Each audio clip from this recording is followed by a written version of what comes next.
பாப்பானுடைய கடப்பாரியை கொண்டு வராராம். எந்த பாப்பார கடப்பாரியடா கொண்டு வர போற? தாசி மகன் வேசி மகன் ஒன்னு சொல்றான், தெரியாம சொல்றான். இந்த கடப்பாரியை கொண்டு வர மானம் தகர்ப்பாரை என் தலைவன் தந்தை பெரியார். மானம் தகர்ப்பாரை, அறிவை கடுப்பாரை, மண்ணோடு பேர்த்த கடப்பாரை, வானம் உள்ளவரை வையம் உள்ளவரை யார் இங்கு மறப்பார் தந்தை பெரியாரை. சும்மா ஜோப்டா பசங்க உட்காந்து 4 பேர் உட்காந்து கொடுக்குற காசுக்கு பொறுக்கி துணுக்கணும் பஜனை பாட்டு பாடி நிற்கிறீங்களா? காகிதம் இல்லத்து இறந்து போன போது தந்தை பெரியார் நேரா போய் அவருடைய இறந்து போன அந்த பணத்து முன்னாடி நின்று, நான் இறந்திருக்க கூடாதா, நீங்க இறந்துட்டீங்களேன்னு கதறி அழுத தலைவன் தந்தை பெரியார். முஸ்லிம்களுக்கு விரோதியா ஐயா? வடநாட்டில் விட தென்னாட்டில் தமிழகத்தில் பாதுகாப்பா இன்றைக்கு முஸ்லிம்கள் இருக்கிறாங்கன்னா அதுக்கு தந்தை பெரியார் ஒருவர் தான் காரணம். பெற்றோர்களால் தூக்கி வீசப்பட்ட குழந்தைகளுக்கு தூக்கி வளர்த்து அவங்கள படிக்க வச்சு உயர்நிலைக்கு கொண்டு போற அளவுக்கு வந்த போது எல்லாரும் ஸ்கூல்ல அவங்கவுங்க என்ன சாதின்னு சர்டிபிகேட் போடணும்ல, அந்த மாதிரி பல்லாயிரம் குழந்தைகளை படிக்க வைத்த தந்தை பெரியார் அந்த சர்டிபிகேட்ல எந்த சாதியும் இல்ல, தமிழ் அப்படின்றது மட்டும்தான் இருந்தது. தெரியுமா? அந்த பிள்ளைகள் வெளிநாடு போய் படிக்கணும்ல, அப்ப பெற்றோர்கள் கையெழுத்து போடணும்ல, அந்த இடத்துல யார் தெரியுமா இருந்தது கையெழுத்து? ஈவேரா. தொட்டில் குழந்தைகள் 2வது ஜெயலலிதா வரும்போது அதோட வழிவகுத்த வைத்த தலைவன்டா என் தலைவன் தந்தை பெரியார். பெண்களின் மாண்பை காக்கும் மேதகு பாலியல் குற்றவாளி சீமான் என்ற தலைப்பிலே ஒரு கருத்தரங்கத்தை ஏற்பாடு பண்ண வேண்டும் என்று தோழர் மனோஜி சொன்னார். அப்படி பண்ணிடலாம் தோழர்னா, உடனே பண்ணிடலாம் தோழர், ஒன்றும் பிரச்சனை இல்லை, அது என்ன பிரச்சனை வந்தாலும் பார்த்துக்கலாம் அப்படின்னு. நேற்று வரைக்கும் ஏசி இந்த கூட்டம் இங்கே நடத்தவே கூடாது, வேற எங்கன்னா நடத்தணும் அப்படின்னு சொன்னார். அப்புறம் நம்ம என்னெல்லாம் பண்ணணுமோ மேலெல்லாம் பேசி எல்லாம் பண்ணி மறுபடியும் அனுமதியை வாங்கி இந்த கூட்டத்தை நடத்துகிறோம். திராவிட மாடல் அரசுன்றனால இந்த கூட்டம் நம்ம நடத்துகிறோம். எடப்பாடியாக இருந்தால் கொஞ்சம் கஷ்டமாக இருந்திருக்கும். தோழர்களே, சீமானு வடிவேல் மாதிரி போன வாரம் ஒன்று பேசுகிறான், இந்த வாரம் ஒன்று பேசுகிறான், நம்ம தொடர்ந்து பேசின்னு வரோம். ஆனால் இப்போ தொடர்ந்து ஐயாவை போன வருஷம் பார்த்தீங்கன்னா ஒரு புராண கதையிலேருந்து எடுத்து ஐயாவை கேவலப்படுத்துகிறான். இந்த வருஷம் பார்த்தீங்கன்னா முஸ்லீம் நண்பர்களை வைத்து முஸ்லீம் பெண்களை வச்சே பெரியாரை இழிவுபடுத்துகிறான். இதே முஸ்லீமு காகிதம் இல்லத்து இறந்து போன போது தந்தை பெரியார் நேராக போய் அவருடைய அந்த பணத்து முன்னாடி போய் அவருடைய இறந்து போன அந்த பணத்து முன்னாடி நின்று, நான் இறந்திருக்க கூடாதா, நீங்க இறந்துட்டீங்களேன்னு கதறி அழுத தலைவன் தந்தை பெரியார். முஸ்லிம்களுக்கு விரோதியா ஐயா? வடநாட்டில் விட தென்னாட்டில் தமிழகத்தில் பாதுகாப்பா இன்றைக்கு முஸ்லிம்கள் இருக்கிறாங்கன்னா அதுக்கு தந்தை பெரியார் ஒருவர் தான் காரணம். நன்றி கற்றவர்களாக பேசிக்கொண்டிருக்கிறீர்கள். எங்களுக்கு அதெல்லாம் பார்த்த உடனே ரத்த கொதிப்பு வந்துடுது. எங்களுக்கு அதை பார்த்து தூக்கம் வரமாட்டேன். அந்த மாதிரி வாய்க்கு வந்ததை பேசுறீங்க. தந்தை பெரியார் காட்டுமிராண்டி மொழி சொல்லிட்டாராம். ஏன்னா காட்டுமிராண்டி மொழின்னு அப்பா தலைமையில 2 தட்டி அதை ஒழுங்கு பண்றதுக்கும் எதிர் வீட்டுக்காரன் தட்டுறதுக்கும் வித்தியாசம் இருக்குதுல்ல. இவன் சொல்றானே தமிழை இழிவுபடுத்திட்டாரு, தமிழ் மொழியை இழிவுபடுத்திட்டாருன்னு சொல்றானே.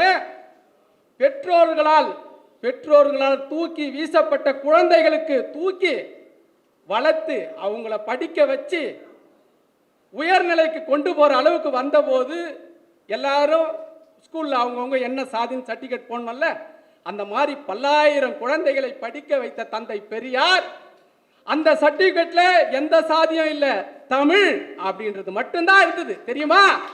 தமிழ், அதை ஏற்க செய்தார் தந்தை பெரியார். அந்த சர்டிபிகேட்ல தமிழ் என்ற பெயரை ஏற்க செய்தார். இந்த கவர்மெண்ட் ஏற்க செய்து அந்த பிள்ளைகள் வெளிநாடு போய் படிக்கணும்ல, அப்ப பெற்றோர்கள் கையெழுத்து போடணும்ல, அந்த இடத்துல யார் தெரியுமா இருந்தது கையெழுத்து?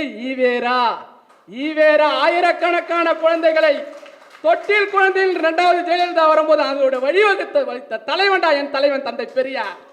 சும்மா தமிழை பிடிச்சின்னு தொங்கிடுகிறீங்க. தமிழை உயர வைத்த தலைவன்டா என் தலைவன். தமிழ் எழுத்து சீர்திருத்தத்தை கொண்டு வந்த தலைவன்டா என் தலைவன் தந்தை பெரியார். 4 பிள்ளைக்கா பசங்களை உட்கார வச்சுக்கின்னு வரலாறு தெரியாம கண்ட மேனிக்கு பேசுறீங்க. செக்கிழுத்த செம்மல் பாபு சிதம்பரம் தெரியும்ல, அவரை நாகப்பட்டினத்துக்கு கூப்பிடுறாங்க தந்தை பெரியார் படத்தை திறந்து வைக்கிறதுக்கு. நாகப்பட்டினத்துக்கு தேசபக்தர்கள் அந்த சங்கம் கூப்பிட்டு பெரியார் படத்தை திறந்து வைங்கன்னு செக்கிழுத்த செம்மல் போய் தந்தை பெரியார் படத்தை திறந்து வச்சுட்டு தேங்காய் பூ படம்லாம் கொளுத்திட்டு சாஸ்தாங்கமா கீழே ஊந்து வணங்கி பெரியாரை போற்றிய தலைவன் செக்கிழுத்த செம்மல் தந்தை பெரியார வாழ்த்துறாரு. நீங்க என்னடா வாழ்த்துறது? செக்கிழுத்த செம்மலோட நீங்க ஒரு ஆளா? பொறிக்கு திரள்நிறுத்தி பொறிக்கு துன்ற நாய்ங்க நீங்க என்னடா எங்க ஐயாவை பத்தி பேசுறது? அப்படியாப்பட்ட ஒரு போராளி பெரியார் உடனே ஒரு மாதிரி ஆயிட்டுக்கிறாரு. என்னங்க நீங்க போய் நேரா போய் ஐயா பாத்துக்கிறாரு. என்னங்க நீங்க இந்த மாதிரி போய் பண்ணிக்கிறீங்க? நீங்க கஷ்டப்பட்ட காலத்துல, நீங்க இந்த சமூக பணி சொன்ன காலத்துல நான் ஊதாரியா சுத்தி இருந்தேன்னு தந்தை பெரியார் ஒத்துக்கிறாரு. அப்ப அவரு சொல்றாராம், வ.உ.சி. சிதம்பரனாரு, உங்களை விட்டா இந்த நாட்டுக்கு கதி கிடையாது, யாரும் ஆளு கிடையாது, அதனால நான் உங்களை வணங்குறேன், அதுல தப்பு கிடையாதுன்னு சொல்றாங்க. இப்படிலாம் வரலாறு வருது. புரட்சியாளர் அம்பேத்கர் இந்த நாட்டில் உலகத்திலேயே அதிகமா படிச்சவங்க யாருன்னு பாத்தீங்கன்னா 2 பேர் தான். ஒன்னு காரல் மார்க்ஸ், இன்னொன்னு புரட்சியாளர் அம்பேத்கர். 2 பேர் தான் அதிகமா இந்த உலகத்திலேயே படிச்சவங்க. அந்த அம்பேத்கர் பச்சையப்பன் கல்லூரிக்கு 40ல வரும்போது இளைஞர்கள் கேட்கறாங்க, எங்களுக்கு ஏதாவது வழிகாட்டுங்க, ஒரு கருத்தியல் சொல்லுங்கன்னு. இந்த நாட்டில் தந்தை பெரியார்னு வந்திருக்கிறாரு, அவர் சொல்ற பிரகாரம் வழி நடங்க, அதுதான் என்னுடைய ஆலோசனை சொன்னேன். தந்தை பெரியார புரட்சியாளர் அம்பேத்கர் சொல்லி இருக்கிறார். நீ யாரா பொறிக்கு துன்ற நாய் பெரியார பத்தி பேசுறதுக்கு? யாரா நீ? ஜாம்பவான்டா. எல்லாரும் ஜெயிலுக்கு போனாங்க, அம்பேத்கரை ஜெயிலுக்கு அனுப்பவே இங்க இருக்கிற பச்சை தெம்பு இல்லடா. அப்படியாப்பட்ட ஒரு தலைவன் என் தலைவனை பத்தி வழிகாட்டினார்டா. இங்க என்ன இங்க சீனா போட்டு ஜோக் பண்ணுகிறீங்களா? புரட்சி கவிஞர் பாரதிதாசன் பாட்டு எழுதுகிறார் என் தலைவனை பத்தி. தொண்டு செய்ய பழுத்த பழம் தூயதாடி மார்பு விழும் மண்டை சுரப்பு உலக தொழும் மனக்குகையில் சிறுத்த இளம். அவர்தான் தந்தை பெரியார்.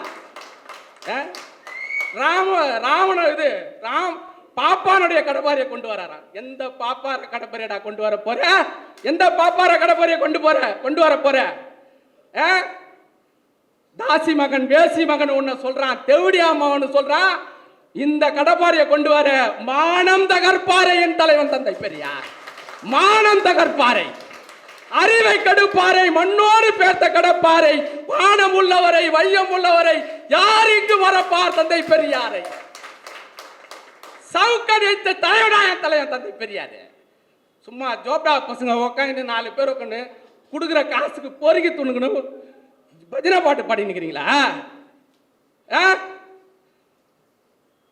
தந்தை பெரியாரை இன்னும் அதிகமாக பேசிக்கினே போகலாம். நிறைய பேர் இருக்கிறாங்கனால வாய்ப்புக்கு நன்றி கூறி விடைபெறுகிறேன்.